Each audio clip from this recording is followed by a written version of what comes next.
সন্তানহারা মাতো, সন্তানহারা বিয়োগ বেদনা তাকে একটু একটু করে কুড়িয়ে খাবে। শেষে লক্ষিন্দর সঙ্গে সেও যদি বছর ঘরে প্রাণ ত্যাগ করে, এই বৃদ্ধা বয়সে এই চম্পক নগরী আমার আপন জন বলতে আর কেউ, একমাত্র তোমার শাস্তি মা। আর বৃদ্ধা বয়সে যদি কোনো পুরুষের স্ত্রী মারা যায়, তার মতো হতভাগ্য এই পৃথিবীর বুকে আর কেউ নাই। কথায় বলে, নারীর জীবন হয় রে মধুর, মনের মানুষ পেলে পুরুষেরও ভাঙ্গে কপাল, লক্ষ্মী ছেড়ে গেলে। তোমার শাস্তি মাকে তো আমি আর হারাতে চাই না। একটা নিশির জন্য লক্ষিন্দরকে আমি তোমার হাতে তুলে দিয়েছিলাম।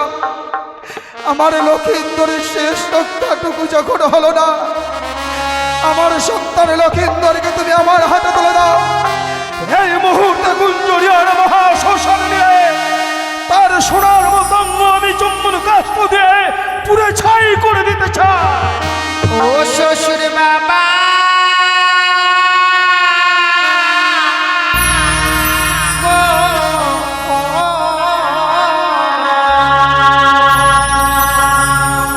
আমার স্বামী কেন পুরা বেহেনা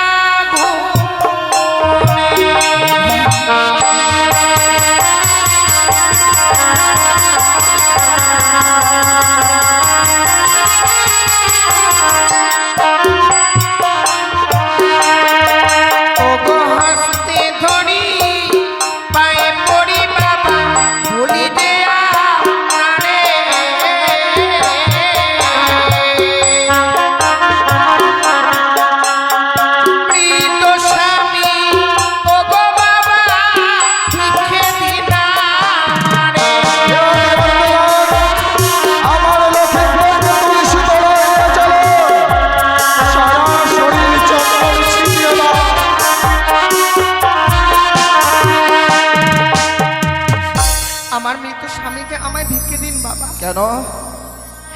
ওগো মৃত স্বামী কবে লই বাবা হাসি বসা করে।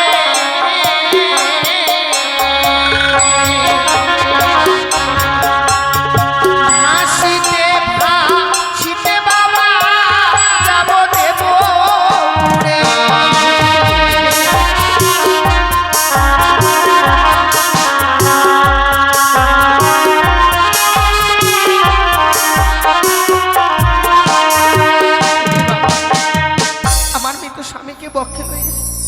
এই অমলার সাগর জলে ভাসতে ভাসতে যাবো দেবপুরে। দেবপুরে গিয়ে সেখানে গিয়ে প্রত্যেকটি দেবতার কাছে স্বামীর প্রাণ ভিক্ষে চাইবো গো বাবা। আমি মতিভ্রম, লক্ষিন্দর প্রাণে মারা গেছে বলে লক্ষিন্দরের সঙ্গে মতিভ্রম হয়েছে তোমার। একটা কথা জেনে রাখতে বৌমা, একবার যদি কেউ প্রাণে মারা যায়, সে আর কখনো কোনোদিনও প্রাণ ফিরে পায় না। দেখাতে পারবে এই কঠিন পৃথিবীর বুকে কোন সতী মায়ের সতী কন্যা নিজ প্রাণপতির প্রাণ ফিরে পেয়েছে? পেয়েছি তো বাবা। হ্যাঁ, সতী সাবিত্রী। সতী সাবিত্রীর কথা আমার অজানা নয়। সতী সাবিত্রীর কথা আমার অজানা নয়। সতী সাবিত্রী ছিল আগে প্রতিব্রতা সতী, নিজের সততার গুণে পেয়েছিল সম্মান। ধর্মঠাই ধর্মরাজের সঙ্গে বাঘ যুদ্ধ করে ফিরে পেয়েছিল সত্যবান। সেই ব্রত যে তুমি পালন করতে পারবে না বৌমা। কেন পারবো না? আমিও তো একদিন আপনাকে পরীক্ষা দিয়েছিলাম যে অষ্টমণ্ডল ওর গলায় নাকি ডালিমে সিদ্ধ করা মানবের দ্বারা সম্ভব নয়। সেদিন তো আমিও আপনাকে সিদ্ধ করে দিয়েছিলাম বাবা। বৌমা, তুমি সাগরে চলে পাড়ি দিতে চাইছ, এই ও কার্য সাধনা তুমি যে সফল করতে পারবে না বৌমা। বেশ, তুমি যখন সাগর চলে ভেসে যেতে চাইছ, লক্ষিন্দর আমার কাছে মরে গেছে বাবা। লক্ষিন্দরে আমার কাছে কোনো মূল্য নেই।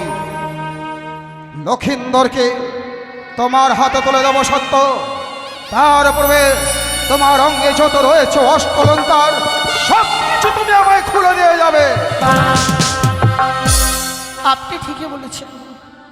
যেমন আপনি বললেন যে আপনার সন্তান মারা গেছে বলে আপনার কাছে কোনো মূল্য নেই, আমিও যে এই অলংকারগুলো পরিধান করে আছি, যার জন্য পরিধান করেছি সেই যখন নাই আমার কাছে, এই অলংকারের মূল্য আমার কাছে নেই। কারণ আমরা নারীরা অলংকার পরিধান করি সেই জন্য যেন আমাদের স্বামী দেখতে পায়। সে দেখার সেই মানুষটাই যখন আর নেই, আমি এক এক করে সমস্ত অলংকার খুলে দেব বাবা।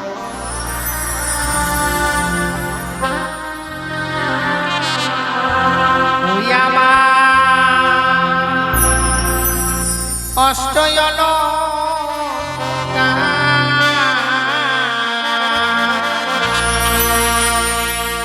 লহ শ্বশুরি মা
এক এক করে সমস্ত অলংকার খুলে দিয়েছিল।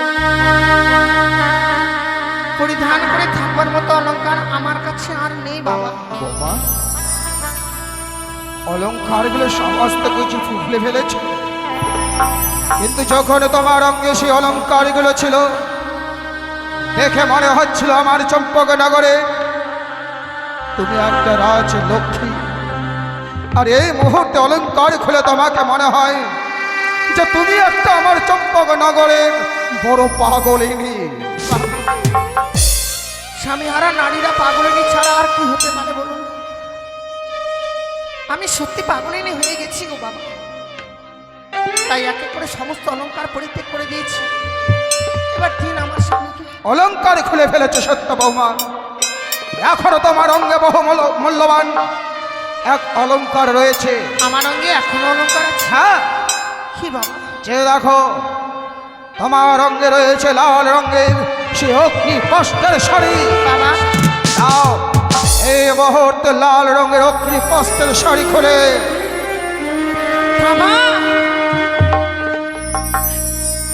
শুনেছি পাষাণে মাথা ঠুকলে নাকি পাষাণ বলে যায়। আর আজকের দিনে আপনি এত পাষাণ হয়ে গেছেন চিকিনের শেষ পর্যন্ত আপনি আমার পরনের শাড়িটুকু খুলে নিতে চাইছেন। আমি যদি আপনার নিজের মেয়ে হতাম, পারতেন নিজের মেয়ের পরনের শাড়ি খুলে নিতে কোনোদিন? তুমি আমায় এত ভুল ভাবলে বৌমা। বাবা, তুমি একটু আগে আমায় বললে না বাবা আমি ভগবান দর্শনে যাব, কিন্তু ভগবান দর্শনে গেলে এক মনে এক চিত্তে এক ধ্যানে অগ্রসর হতে হবে। আর যতক্ষণ পর্যন্ত তোমার অঙ্গে লাল রংটা থাকবে, কাম কামনা বিষয়ে বাসনা তোমায় পিছু থেকে টেনে ধরবে বৌমা। বাবা। ওই লাল রংটা তোমাকে তোমার লক্ষ্যে পৌঁছাতে দেবে না। ওই লাল রংটা হচ্ছে লালসার প্রতীক। কিন্তু আমি যদি পরিত্যাগ করে নিই তাহলে আমি কি পরিধান করে থাকবো বাবা? বিধবাদের লাল রংটা শোভা পায় না বৌমা। একবার যদি কোনো নারী বিধবা হয়, তার জন্য একটাই স্থান ধবল বস্ত্র, যেটা থাকে শুধুমাত্র শান্তির প্রতীক। সেই ধবল বস্ত্র আমি তোমায় দান করব। বাবা, আমার তো জানা ছিল না যে নারীরা স্বামী হারা হয়ে গেলে তাদের সাদা কাপড় পরিধান করতে হয়। কিন্তু বৌমা, তুমি যে সাগর জলে পাড়ি দেবে, সাগর জলে পাড়ি দিতে গেলে তুমি তো এমনি ভাবে পাড়ি দিতে পারবে না বৌমা। না বাবা, তোমায় কোনো কিছু অবলম্বন করতে হবে। সত্যি গো। কি অবলম্বন করবে? আপনি আমায় পঞ্চম কোতলির ভিক্ষের মান্দাস বৃক্ষের মান্দা আর সলার মন্দস তৈরি করে দেবেন। হলো না, হলো না তোমার সাগর জলে ভাসা। আমি তোমায় কোদলের বৃক্ষের মান্দাস দিতে পারবো না। কেন জানো? কেন বাবা? একদিন গিয়েছিলাম বাণিজ্য করতে, বাণিজ্য করে ফেরার পথে এক এক করে চত্বরিঙ্গার মতো করে ডুবে কালীগঙ্গার জলে এসেছিলাম। কালীগঙ্গার জলে নিজের প্রাণ ভিক্ষার জন্য এই কঠিন পৃথিবীর মানুষের ভিড়ে আকাশ করে চিৎকার করে বলেছিলাম, ওগো ওগো, কে কোথায় আছো, আমায় বাঁচাও। সেদিন আমায় প্রাণ ভিক্ষে দেওয়ার জন্য কেউ ছুটে আসেনি, এসেছিল ওই ছোট্ট কোদলের বৃক্ষ। তাই আমার কাছে মৃত সন্তানের থেকে কোদলের বৃক্ষর দাম অনেক। বাবা, আপনার কাছে যখন ওই কদলী বৃক্ষ বড় মূল্যবান, আপনার ওই মূল্যবান কদলীর বৃক্ষকে আমি মূল্যহীন হতে দেব না। তাই আমি চাই, আমিও চাই বৌমা, যে কোদলের বৃক্ষ তোমায় দেব। কোদলের বৃক্ষ তোমাকে আমার কাছ থেকে ক্রয় করে নিতে হবে। বাবা, দেবার মতো করি তো আমার কাছে নেই। আপনি আমায় কিছু সময় ভিক্ষে দিন। বেশ, সেখান থেকেই হোক না কেন কদলীর বৃক্ষের মূল্য করিয়ে এনে আপনার হস্তে আমি তুলে দেব। তোমাকে সেই সময় ভিক্ষেটুকু দিলাম বৌমা।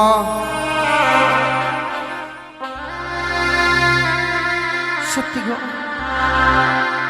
আজ শ্বশুর ঠাকুরের কাছে চেয়েছিলাম কদলীর বৃক্ষের মান্দাজ, কিন্তু সেই মান্দাজখানা নিতে গেলে যে আমায় মূল্য দিয়ে ক্রয় করে নিতে হবে, আমার কাছে তো দেবার মতো করে নেই। ওগো চম্পলানগরের বাবা মায়েরা, আচ্ছা আমার এই বিপদের দিনে যদি আমায় একটি করে পয়সা ভিক্ষে দেন গো, হয়তো আমি আমার স্বামীর প্রাণ ফিরে পাবো মা। হয়তো আমিও 10 জনের মতো মাথা উঁচু করে স্বামীকে নিয়ে ঘর করতে পারবো। আমায় একটি পয়সা দিন গো মায়েরা,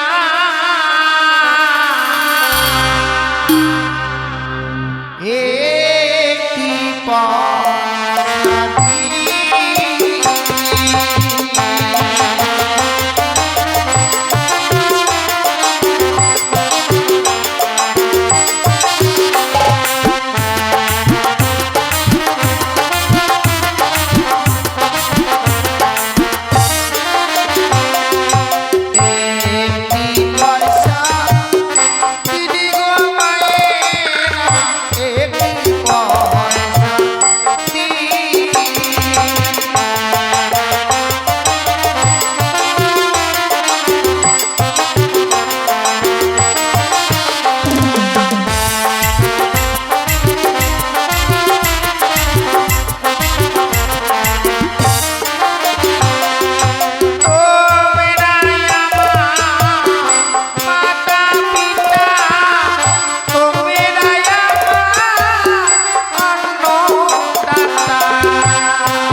পয়সা কিনে ঘুমায়েরা এই পয়সা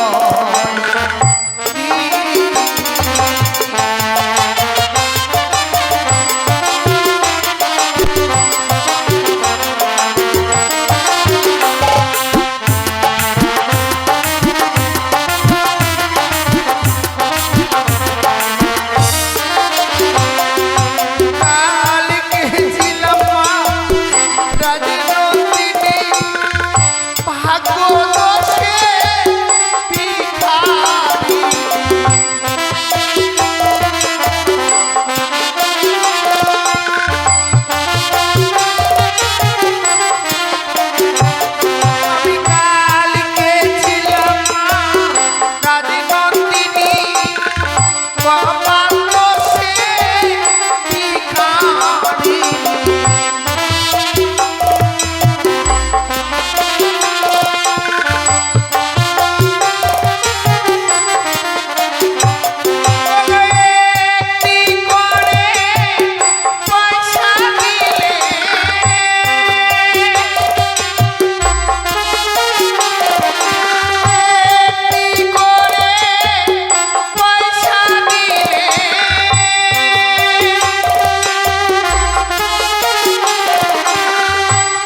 জন্যই ভিক্ষে দিয়েছি। তাই ঠাকুরের কাছে কামনা করে, হে ঠাকুর, আমার এই বিপদের দিনে যে বাবা মায়েরা আমায় ভিক্ষে দিয়েছে, ওই বাবা মায়েদের মেয়েরা যেন আমার মতো কোনোদিনও বিধবা না হয়, আমার মতো যেন স্বামীকে না হারায়, সারা জীবন যেন মস্তকে সিঁদুর থাকে ঠাকুর, এই কামনাই করে তোমার কাছে।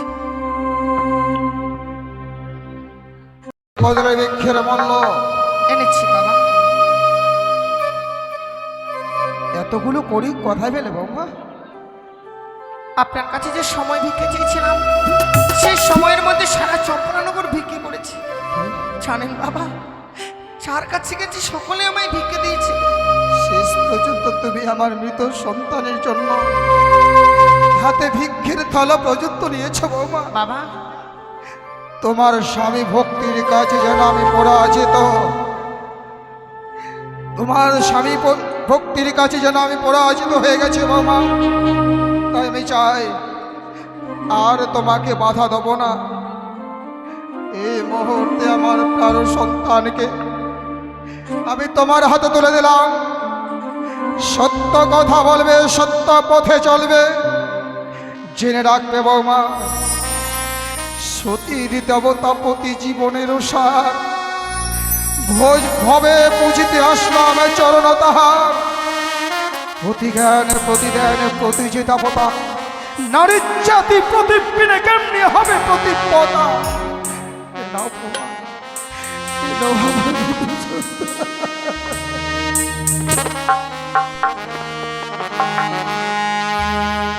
বিদায় বাবা।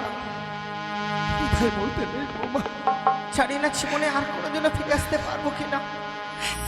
শুধু আপনি আশীর্বাদ করুন, দেবতানগর থেকে যেন স্বামীর প্রাণ ফিরে নিয়ে আসতে পারি বাবা, স্বামীর প্রাণ ফিরে নিয়ে আসতে পারি।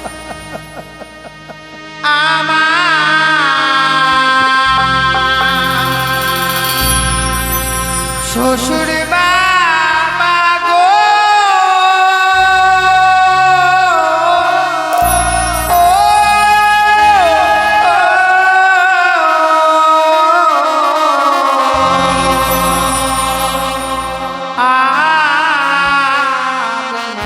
চলে যা ভেসে যা।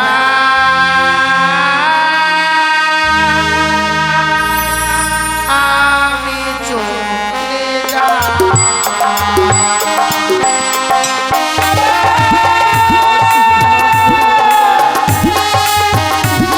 তোমার লক্ষ্যে পৌঁছাতে পারো।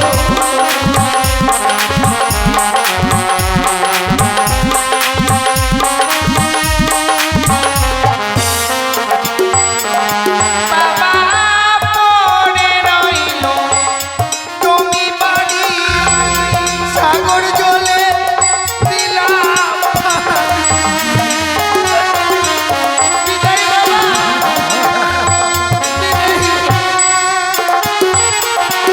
আমি দেশে দেশে যাব, পরের মাকে মা বলিব।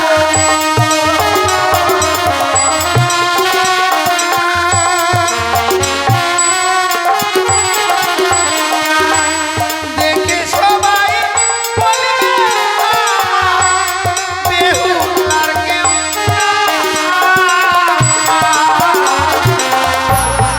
আমি চলে ভেসে যাই,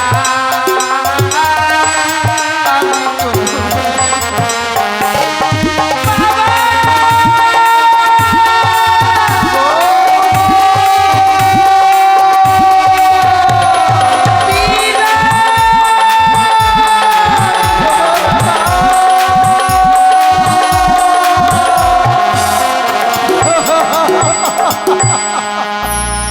চলে গেল, চলে গেল আমার বৌমা, আমার মৃত্য সন্তানকে নিয়ে ওই সাগর জলে ওগো আমার পরম পুরুষ ভোলে না। যদি কোনোদিন কোনো পূর্ণ করে থাকি, আমার পূর্ণের ফল আমার বৌমার মস্তকে দেও। যে লক্ষ্যে আমার বৌমা পৌঁছাতে চাইছে, সে যেন তার লক্ষ্য পৌঁছাতে পারে, সে যেন তার লক্ষ্য ভ্রষ্ট না হয়, সে যেন তোর লক্ষ্য ভ্রষ্ট না হয়।